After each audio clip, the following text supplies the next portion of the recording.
Welcome to this special edition of Paranormal News. I'm your host, Bonnie Vent. Today's featured guest is Brian Zimmerman. Zombie fans would know him under the pen name of Keith Carpenter. Falling in love with puppetry and movie monster magic at a young age has made Brian Zimmerman a true zombie aficionado.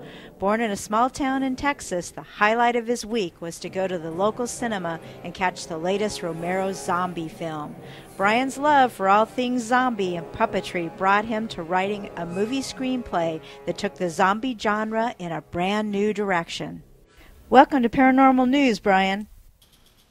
Well, thanks, Bonnie. It's my pleasure to be here. Absolutely. It's good to talk to you.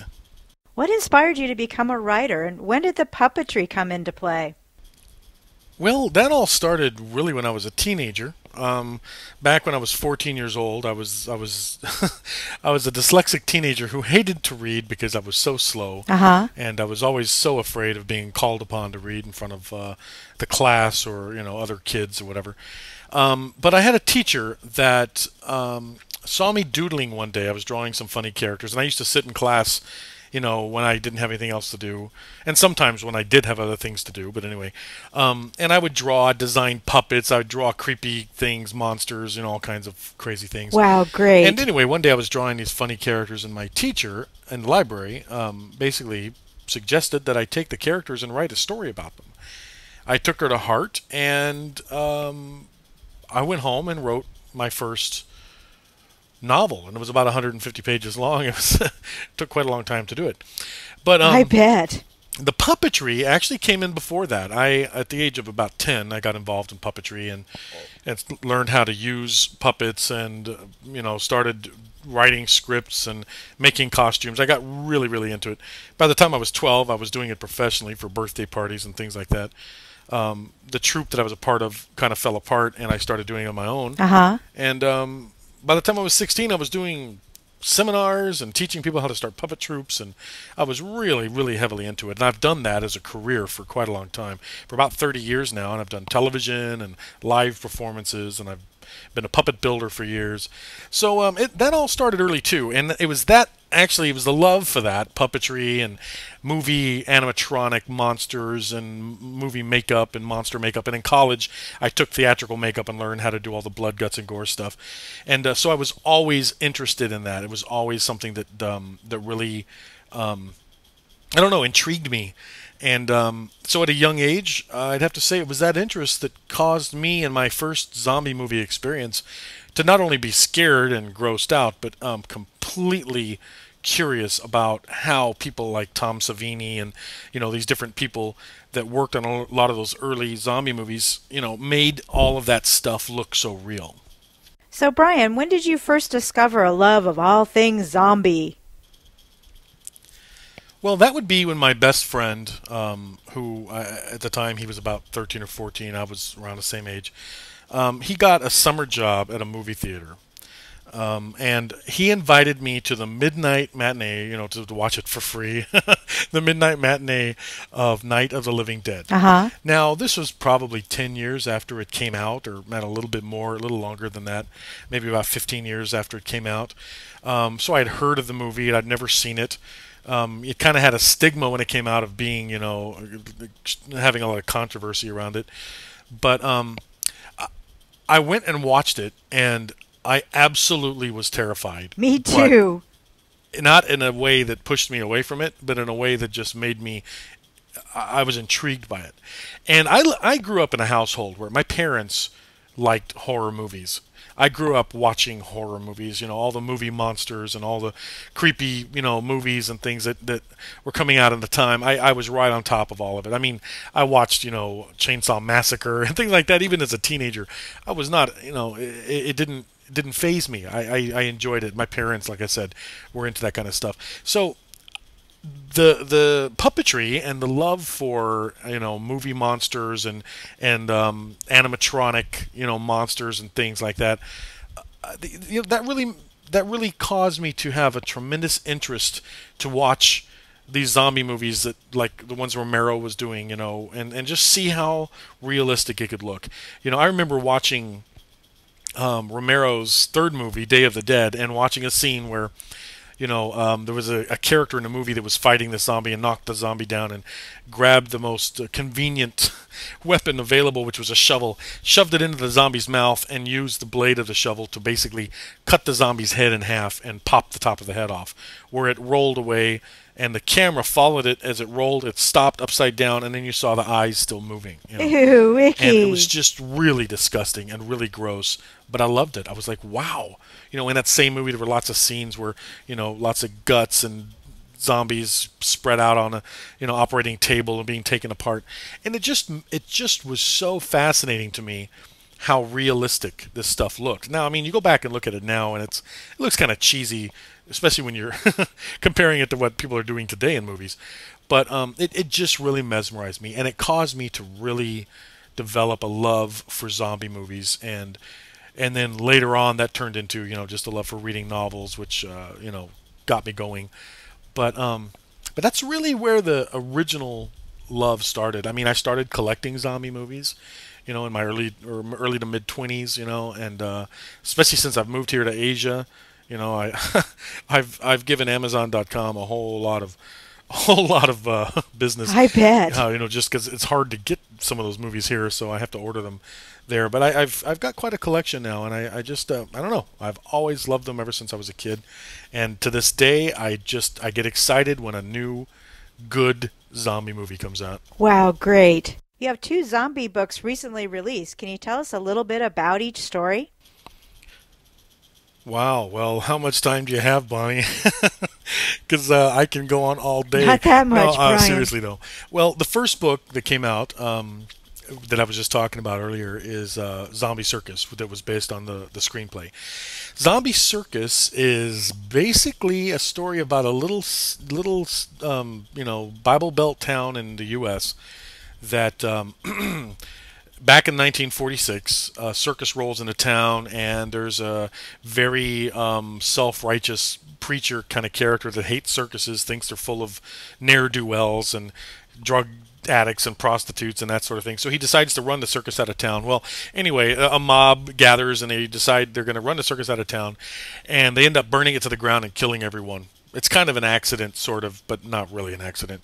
And but what little do they know is that the ringmaster of that circus, who's kind of a snake oil salesman, had procured this elixir that was supposed to give you longevity when you used it correctly, but that had a horrible curse that caused the dead to come back to life. Well, anyway, to cover up the crime, the preacher basically buries all the bodies and rolls the ringmaster's wagon, that's the only thing that survives the fire, on top of this mass grave, and boards up the wagon and puts a sign up that says, "Do not open, this is cursed by God," kind of thing. Well, it sits there and gets overgrown by the forest and the trees and the vines, and 60 years later our story continues. So another circus comes into this sleepy little town. Now remember, it's 60 years later. And the guy who runs this circus, unlike the other ringmaster, is hated by everyone in the circus. He's a total jerk. He's an ex-con. And he's the kind of guy that would sell his grandmother for $1. So anyway, while the circus is getting set up, he ends up snooping around. He finds the old ringmaster's wagon. He finds, and he's also crippled because he was in a fight, got beat up in prison really bad, and he's got kind of a gimpy leg and a withered hand, and he's paralyzed partially. And he finds this elixir and inadvertently, accidentally trying to pop the cork off, gets some in his mouth, and is instantly healed. And his girlfriend, who's one of the circus performers, is with him. And anyway, so he decides he wants to run away from the circus and use this miracle cure, sell it, and make a mint. Well, she doesn't want to leave the circus, and they end up getting in a big argument, and he accidentally kills her, slaps her with his newly reanimated hand, and just slaps the crap out of her and kills her on accident. Ouch. So thinking, he's an ex-con, oh my God, what's he going to do? He decides, well, if this elixir healed his paralysis, maybe it'll heal her. So he, pours it down her throat, and voila, what happens? She gets brought back to life. Well, of course, she kills him completely. And the thing is there's like a crate of these little bottles of this elixir that have been sitting there for 60 years. Well, in the process of killing him and ripping him to shreds, all this elixir gets broken, all the bottles get broken, and the elixir seeps through the floorboards of this wagon onto this mass grave that's got the old ringmaster, all of the old circus performers, different clowns, the ventriloquist, because it was actually the earlier one was actually a freak show in Circus, so there's quite a few circus freak type characters in it. So anyway, they all come to life and basically wreak havoc on this circus and the little town that it's in, and turn many of the people into zombies. And there's a small group of survivors, and also our hero and his friends, who basically have to survive the night of this crazy circus full of zombies. And it's really interesting because it is a zombie movie slash zombie novel, but it's really interesting. I mean, it's just a really good story that just happens to have zombies in it. At least that's how I look at it. I really like the story and the characters. The characters are very strong, and they're just a lot. It's actually a lot of fun too. It is a horror novel, but it does have its moments. Some of the characters bring a lot of levity at moments into the story, and funny zombies, huh? I don't know. It's a really interesting story with a lot of zombies in it. Now, the second story is different, because I purposely didn't want Zombie Circus to be your traditional end of the world zombie apocalypse. Everyone's dead except a few survivors that are fighting the horde of reanimated corpses that basically have taken over the earth. I didn't really want it to be that kind of story. But after I wrote it, I actually got an idea for another novel, which is Freeze Dried: The Awakening, that is more along those lines. And it's a really cool story. It does take place as a sort of apocalyptic kind of atmosphere, but it's basically about a guy who gets put in cryogenic sleep because he's got a brain tumor, and his doctor, who's also his childhood friend, says, "Look," and the guy's very, very wealthy, and he says, "Look, there's nothing that can cure you right now. That we can't do anything for you. You're basically just going to have to, survive until you have an aneurysm and the thing explodes in your head and you're dead." And he says, "But because you're my friend, and because I know you've got more money than you know what to do with, I will tell you that there is a possible alternative for you." And he suggests to his friend that there is this place called Eternal Slumber that is a company that does cryogenic stasis, and they could possibly put you to sleep for a price, put you to sleep, and awaken you later when there is some sort of medical technology to help you get rid of this brain tumor. So anyway, he gets put to sleep, and our story starts 16 years later when he is rudely awakened prematurely from his stasis, and he's awakened to find this place, Eternal Slumber, this hospital slash cryogenic salon, in ruins, and dead bodies laying around and all this, what have you. He ends up finding the zombie corpse of the doctor that had put him in stasis, and listens to his personal log and finds out what had happened. And apparently, due to some changes in the chemical that they use for putting people in stasis, and the fact that they chose to use a low-cost alternative, they find out that didn't really work. It actually killed their people in stasis and brought them back to life, and they became zombies and they started killing people. Anyway, our hero wakes up in this world that has basically been taken over by zombies, and has quite an adventure trying to survive. And he finds other survivors along the way. And anyway, I mean, I don't want to give things away, but it's basically it's kind of a fresh story, but it does take place in that post-apocalyptic zombie Holocaust type of world. And I actually, as a matter of fact, today was sitting down with a producer here that is interested in actually turning that into a movie. Wow, that's awesome. We'll be on the lookout for that. If you would, can you tell the listeners where they can find you and where they can locate your books? Well, I would invite anyone who would like to visit my website, and that is www.zombienovelsbykeithcarpenter.weebly.com. Or you can just go to Amazon.com and you can type in the title of the book, Zombie Circus or Freeze Dried The Awakening, and you can order them from there.